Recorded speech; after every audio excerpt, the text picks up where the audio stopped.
के नबी मुझे भेजा गया है और मैं फातिमा मखजूमिया की तरफ से सिफारिश लेकर आया हूँ। आपने हमेशा मेरी इज्जत की है, मैं चाहता हूँ कि उसका हाथ ना काटा जाए, उसको माफ कर दिया जाए, वरना ये यहूदी और ईसाई हमें जीने नहीं देंगे। इतने अमीर घर की लड़की का भी हाथ काट दिया गया। अल्लाह के नबी का जवाब ये था, आए उसामा, तुम अल्लाह की हद में सिफारिश लेकर आए हो, अल्लाह की हुदूद में को तोड़ने की सिफारिश लेकर आए हो। ये हद, चोरी की सजा और जिना की सजा, ये मैंने कायम नहीं की है, ये अल्लाह तबारक व तआला की तरफ से नाफिज की गई है, और तुम सिफारिश लेके आए हो अल्लाह की हद को तोड़ने की। नहीं, पहले जमाने की उम्मतें इसलिए बर्बाद हुई कि उनके उमरा जब जुर्म करते थे तो छोड़ दिया जाता था, और गरीब जब जुर्म करते थे तो उनको सजा दी जाती थी। नहीं, हाथ काटा जाएगा, और उसका हाथ काट दिया गया। बड़ा मजाक उड़ाया, सहाबा किराम आए और कहने लगे, अल्लाह के रसूल अब तो जीना मुश्किल हो गया, लोग मजाक उड़ा रहे हैं, इतने अमीर लड़की की भी चोरी, हाथ काट दिया मोहम्मद, कोई इज्जत नहीं है, अमीर की भी इज्जत नहीं है, अल्लाह के रसूल किसी की नहीं सुनते, तुम्हारे पैगंबर मोहम्मद की नज़र में कोई, अरे अमीर कम से कम वो पैसा देता, दौलत देता, उससे मोहम्मद रसूलुल्लाह को बहुत फायदा होता, काम आगे बढ़ता दीन का। अल्लाह के नबी सल्लल्लाहु अलैहि वसल्लम का मुख्तसर जवाब ये था, नबी अकरम का मुख्तसर जवाब ये था, सुनिए मेरे भाइयों, आपका मुख्तसर जवाब ये था, आपने फरमाया, आए सहाबियों, तुम उस औरत के बारे में कह रहे हो जो कबीले बनु मखजूम की है कि उसका हाथ काट दिया, लोगों में बहुत मजाक उड़ाया जा रहा है। सुनो, उन लोगों से कह दो जो मजाक उड़ा रहे हैं, उनसे कह दो कि वो तो फातिमा थी कबीले बनु मखजूम की, अगर उसकी जगह पर मेरी अपनी बेटी फातिमा भी होती, मेरी अपनी लड़की फातिमा भी होती, मेरी अपनी लख्ते जिगर फातिमा भी होती, लौ अन्ना फातिमा बिन्ते मोहम्मद सरकत लकता तो यदहा, अगर उसकी जगह पर मेरी बेटी फातिमा ने भी चोरी की होती तो मैं अपनी बेटी फातिमा का हाथ भी काट देता, मैं अपनी बेटी फातिमा का हाथ भी काट देता। ये था जनाब मोहम्मद रसूलुल्लाह सल्लल्लाहु अलैहि वसल्लम का अदल व इंसाफ और सबके साथ बराबरी। एक और वाक़े की तरफ आइए, जंगे बदर में 70 काफिर मारे गए, 70 काफिर, और 70 ही को कैद कर लिया गया।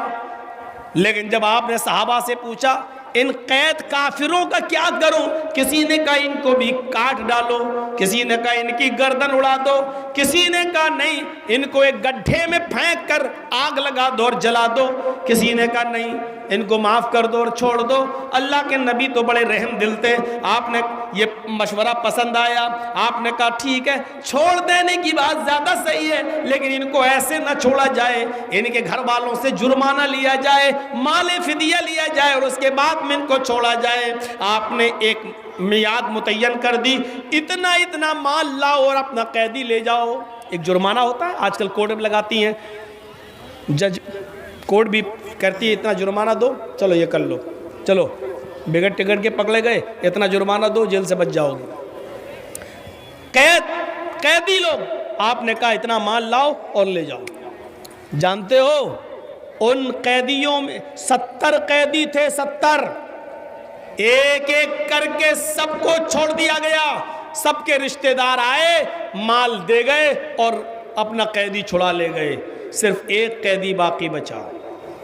69 कैदी छूट गए, एक कैदी बचा बस, 70 में 69 छूट गए, एक बचा। जानते हो जो बचा वो कौन था? और सुनो, जो बचा वो नबी अकरम का दामाद, नबी अकरम का दामाद अबुल आस। ओफो, ये काफिरों की तरफ से लड़ते हुए आए, कैद कर लिए गए। इनके पास और इनके घर वालों के पास इतना माल नहीं था कि वो अपना कैदी छुड़ा सकें। अबुल आस की बीवी थी मोहम्मद रसूलुल्लाह की बेटी, बड़ी बेटी, कौन? ज़ैनब। जब ज़ैनब को इस बात का इल्म हुआ कि मेरे शौहर को नहीं छोड़ा गया है, सब छूट गए, मेरे शौहर बाकी बच गए हैं और मेरे पास कुछ नहीं है। तो उनके गले में एक हार था हजरत ज़ैनब के, और वो हार भी उनकी माँ खदीजा ने, मुहम्मद रसूलुल्लाह की बीवी थी खदीजा, जब ज़ैनब की रुखसती कर रही थी और अबुल आस के साथ जब ज़ैनब को भेज रही थी निकाह के बाद, उस वक्त अपने गले से उतार कर वो हार हजरत ज़ैनब के गले में डाल दिया था। किसने? उनकी माँ ने, खदीजा ने। रुखसती के मौके पर, बेटी मेरी उम्र तो गुजर गई, अब तुम पहनो लो। अपनी बेटी ज़ैनब के गले में वो हार डाल दिया था। बहुत कीमती नहीं था, उस हार की कीमत भी इतनी नहीं थी कि वो अबुल आस को छुड़ा सके, लेकिन हजरत ज़ैनब के पास उस हार के अलावा कुछ नहीं था। उन्होंने एक कपड़े में, एक रुमाल में, हैंडकरचीफ में उस हार को रख दिया और उसकी गांठ बांध कर अपने देवर से कहा, अबुल आस के छोटे भाई से कहा, लो ये ले जाओ और मेरे अब्बू को दे देना, मुहम्मदुर रसूलुल्लाह को, और कह देना कि आपकी बेटी ज़ैनब के पास इसके अलावा और कोई चीज नहीं है, अगर इसके बदले में मेरे शौहर को, अबुल आस को, अपने दामाद को छोड़ सकते हो तो छोड़ दो। रूह कांप जाएगी, रूह। यहां तो पहले से 150 पत्रकार बंद हैं, उनकी सुनवाई नहीं होती है, पेंडिंग में पड़ी हुई है। और बंबई के एक भौंकने वाले की सुनवाई के लिए कोर्ट बंद थी, उस दिन भी खुल जाती है। और ये लोग हैं राम को मानने वाले, ये राम भक्त कहलाने वाले लोग हैं। इनसे पूछो, यही राम की शिक्षा थी, यही राम के तालीम है। एक आदमी इनमें ऐसा नहीं है जो राम के कल्चर और राम की तहजीब और तमद्दुन पर, अरे किसी और से छोड़ो, हमसे बहस कर ले और हमसे बात कर ले। बीजेपी का एक भी आदमी ऐसा नहीं। इन्हीं चैनलों के जरिए चैलेंज दे दे के थक गया, नहीं दिया, बस वही दे रहा, मौलवी जर्जीस फला पैसा देता है, ममता पैसा देती, बस। अरे हम कह रहे हैं भाई वो दिखाओ जो हमको, नहीं। एक बार डिबेट में बुलाया भी था तो सवाल हमको दे गया, ये सवाल होंगे, इसका जवाब आपको ये देना, नहीं लिख के लाया, मैं सवाल ये करूंगा, जवाब ये देना। मैंने कहा ये क्या बात रही, हमने कहा ऐसा नहीं होगा, उसने पर्चा ही ले लिया, फिर जाओ। इसका मतलब समझ गए हो आप? टेलीविजनों पर, डिबेट पर जितने भी मौलवी बैठ रहे हैं ये सब बिकाऊ हैं। जितने भी डिबेट कर रहे हैं इनको पहले से मालूम होता है कि सवाल ये होगा और हमको जवाब ये दिया जाएगा, तब उनको 5,000 से 10,000 रुपये उनके पॉकेट में डाल दिया जाता है एक डिबेट का। चले, क्यों? आपने वही काम किया है जो मोदी जी चाह रहे थे।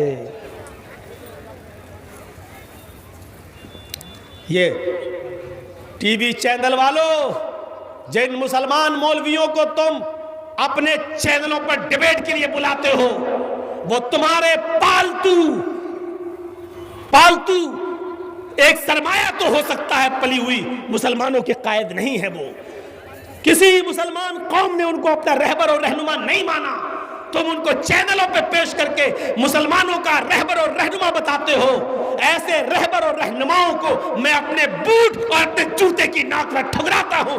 नहीं है ये मुसलमानों के कायद, नहीं है ये मुसलमानों के रहबर, नहीं मानता हूं मैं इनको मुसलमानों का रहबर और मुसलमानों का कायद। न ये हमारी तर्जुमानी करने आते हैं, ये सिर्फ तुम्हारे इशारों पर बोलते हैं, तुम जो बुलवाना चाहते हो वो बोलते हैं।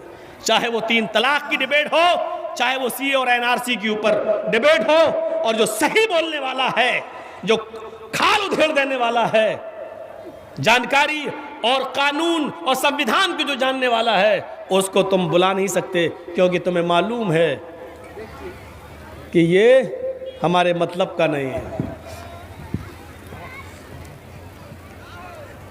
एक हार रुमाल में बंद करके दे दिया जाओ, और क्या कहा?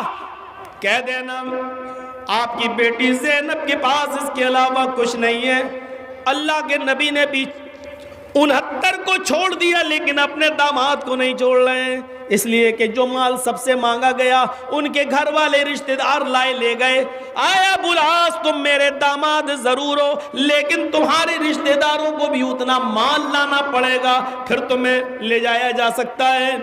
थोड़े कुछ दिन, 1-2 दिन के बाद जब अबुल आस का देवर, अबुल आस का छोटा भाई ज़ैनब का देवर, जब वो रुमाल लेके पहुंचा तो अल्लाह के नबी ने दूर से देखकर कहा, आए ज़ैनब के देवर, ओ मेरी बेटी के देवर, माल लाए हो जो बताया था?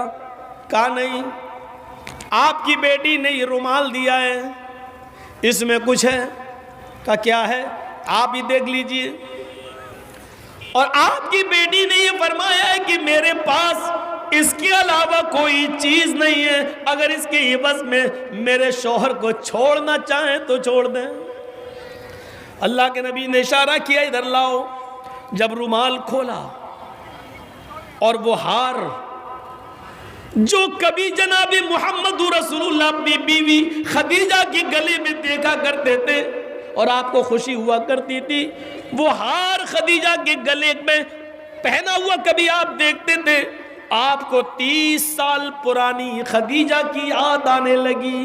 उस हार को देखते ही आपके आंखों में आंसू आ गए, मुर्गे बसमल की तरह मोहम्मद रसूलुल्लाह तड़पने लगे खदीजा की याद में, और उस हार को वैसे ही रुमाल में बांध दिया। नहीं ऐ ज़ैनब, जो हार तेरी माँ ने तुझे रुखसती के मौके पर दिया था, मैं खदीजा की निशानी माले फिदिये में कैसे ले लूं? मैं खदीजा की निशानी माले फिदिये में कैसे ले लूं?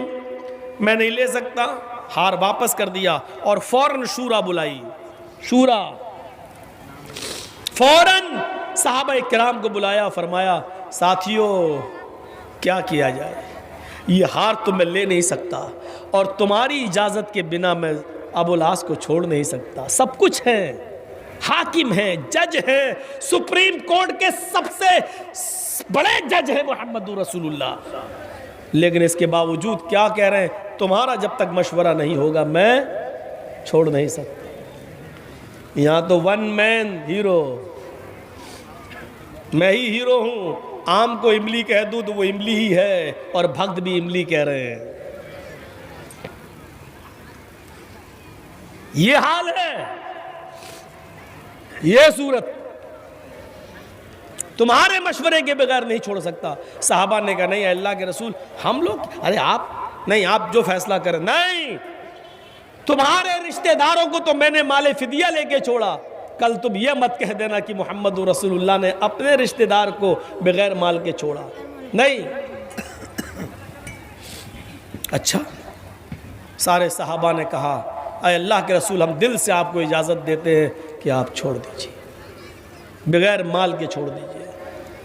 फिर आपने अबुल आस की हथकड़ियाँ छोड़ी, जैसी हथकड़ियाँ उनकी ढीली की छोड़ दी, हटा दिया, हथकड़ियों से आज़ाद कर दिया और अपने करीब बिठाया। अबुल आस, आज भी मैं तुमसे एक चीज़ मांग रहा हूँ, अगर वो चीज़ दे दोगे तो मैं समझूंगा कि वही माल है और मैं छोड़ दूंगा। है वही माल है? कहा अल्लाह के नबी, अगर वो मेरे देने का है तो मैं दे सकता हूँ, लेकिन मेरे पास तो इस हार के अलावा मेरी बीवी के पास कुछ नहीं है। अगर कुछ और लेना चाहते हैं, अगर मैं उसका मालिक हुआ तो ज़रूर। फरमाया, तुम उसके मालिक हो? कहा क्या? कहा आया अबुल आस, फिर मेरी एक शर्त है और उसी को मैं माल मान लूँगा। कहा क्या? आया अबुल आस, तुम काफिर हो और मेरी बेटी ईमान ला चुकी है, इस्लाम ला चुकी है, लिहाजा किसी मोमिना औरत के लिए काफिर शौहर जायज नहीं है। तुम हालत कुफ्र में रहो और मेरी बेटी से मिलो, ये मेरी बेटी के लिए ठीक नहीं है। आए अबुल आस, तुम यहाँ से घर जाओ, इस शर्त पे मैं तुम्हें छोड़ रहा हूँ कि तुम मेरी बेटी ज़ैनब को मेरे घर वापस कर जाओ। मैं तुम्हारा इंतज़ार करूँगा तुम्हारे ईमान लाने तक, तुम्हारे इस्लाम कबूल करने तक मैं ज़ैनब का निकाह किसी दूसरी जगह नहीं करूँगा। ऐ अबुल आस, वो तुम्हारी अमानत है, तुम्ही को मिलेगी। मैं तुम्हारे इस्लाम लाने का इंतज़ार करूँगा, मैं तुम्हारे ईमान लाने का इंतज़ार करूँगा, लेकिन जब तक तुम इस्लाम नहीं लाते तुम्हें ज़ैनब को मेरे पास छोड़ना पड़ेगा। कहने लगे ठीक है, मैं आपकी शर्त को पूरा कर देता हूँ। अबुल आस जाते हैं और ज़ैनब से कहते हैं कि मुझे इस शर्त पर तुम्हारे अब्बू ने छोड़ा है। ज़ैनब कहती है मेरे अब्बू ने जो बात कही है वो अल्लाह की तरफ से है, इसलिए कही है, मैं भी तुम्हारे लिए हलाल नहीं हूँ। हाँ, तुम मेरे शौहर हो और रहोगे, लेकिन ऐ अबुल आस, मेरे अब्बू की बात मानकर तुमने अच्छा किया है, मैं भी तुम्हारे इस्लाम लाने का इंतज़ार करूँगी, तुम्हारे ईमान लाने का इंतज़ार करूँगी। अबुल आस छोड़ गए और फिर चंद ही महीनों के बाद फिर वो इस्लाम ले आए। पहले छोड़ गए, फिर इस्लाम ले आए। 1-2 महीने के बाद जब इस्लाम ले आए तो अल्लाह के नबी जनाब मोहम्मद रसूलुल्लाह ने उसी मेहर पर, जो पहले मेहर उनका मुतय्यर हुआ था, आपने तजदीद निकाह किया, आपने उनका दोबारा निकाह पढ़ाया, लेकिन मेहर वही रखा जो पहले था। आए अबुल आस, वही पुराने वाले मेहर पर मैं अपनी बेटी को रुखसत कर रहा हूँ, अब मैं अपनी बेटी की विदा कर रहा हूँ। मेरे प्यारे भाइयों, यहाँ मैं सिर्फ ये बताना चाहता हूँ कि आपने अपने दामाद के साथ भी इंसाफ किया है, सबको छोड़ दिया लेकिन दामाद को नहीं, और ऐसे ऐसे मरहलों से गुजरना पड़ा। जब सबकी इजाज़त हो गई तब आपने छोड़ा। समन भी था, सबको बराबर की नज़र से देखा करते थे मुहम्मदुर रसूलुल्लाह सल्लल्लाहु अलैहि वसल्लम। तो कितनी चीज़ें हो गई, मोहम्मद, मोहम्मद। आइए एक चीज और देख लेते, अहमद। विद अहमद पुरुष महानिमादित्य वरुण तपस प्रस्ताव। विद अहमद, अहमद नाम का एक शख्स आएगा। विद अहमद, अहमद नाम का एक शख्स आएगा। पुरुष इंसान होगा, महानिमा बहुत महान होगा, दित्तो से बड़ा